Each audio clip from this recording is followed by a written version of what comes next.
Most of us in Southern Africa probably don't go more than a day or two without a porridge made from maize meal. Sadza isitshwala, as they call it in where I'm standing now in Matabeleland North.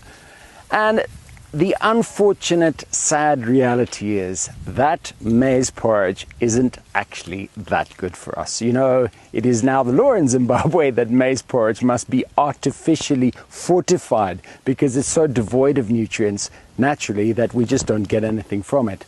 Now, the crazy thing about that is that we've got lots and lots of other plants that produce grains from Zimbabwe that are evolved and adapted in this climate that are much, much better for us.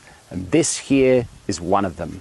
How's it, guys? I'm Gus, the African Plant Hunter. This is the next in my ongoing series on underutilized plants that I believe have huge potential as crops of the future. And I'm sure most of you at least recognize this one.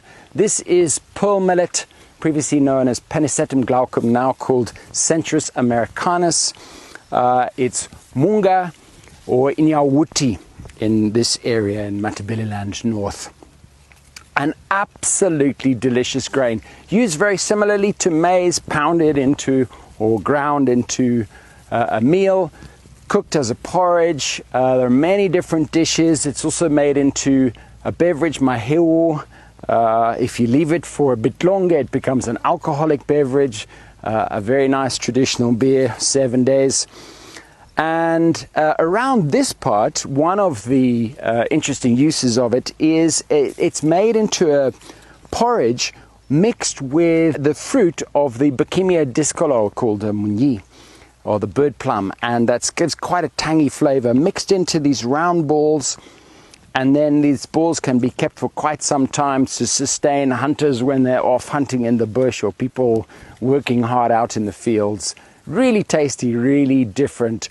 It's often also mixed with peanut butter. That's another traditional dish. Of course, it's found all over Africa, also found in Asia, and very much sought after today around the world because not only of its nutritional profile, but the one thing that it has that many other grains don't have, it's completely free of gluten. So if you're celiac disease, gluten intolerant, this is absolutely the one for you. Now, the bizarre and extraordinary thing, I'm standing here at a field in Mat North, very dry part of the country, and people here often growing maize. You can see around me there's a bit of maize mixed in with the millet. But the honest truth is maize is much, much harder to grow. It takes a lot of time and effort to produce. You're always on the lookout for the army worm.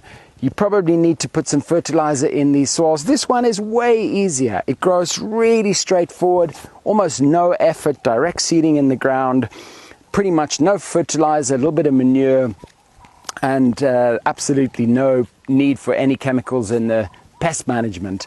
And it just astounds me that people continue to plant maize in areas where this would grow because it's just so much better for you. I think consumer tastes are changing. Of course, that's been the problem. We all like our sadza from mealie meal, but people are starting to wake up, particularly if you're diabetic, hypertension, high blood pressure. You've probably been told at some point by your doctor that you should be looking for whole grains. This is the absolute king, queen, and prince of whole grains, and it naturally occurs right here in Zimbabwe. So guys, this is my top tip to you if you're looking for an underutilized plant. There was the one historically that we all consume pretty much every day, but most of us forgotten about. Check this out, go find it. It's there in the supermarket. Just look for it, and if you substitute your maize meal with this millet meal, you'll find it is far, far superior over time, and you're going to be a much healthier person. All right, guys, that's me. I'm out to check out some other underutilized plants and share them with you. If you liked it, you can go and find me on YouTube, Instagram, or Facebook, African Plant Hunter. Just type that in, hit subscribe, and you'll be alerted as soon as my next video comes out. I hope you've enjoyed it. I'm off to check out some other plants. I will catch you later. Take it easy. Bye.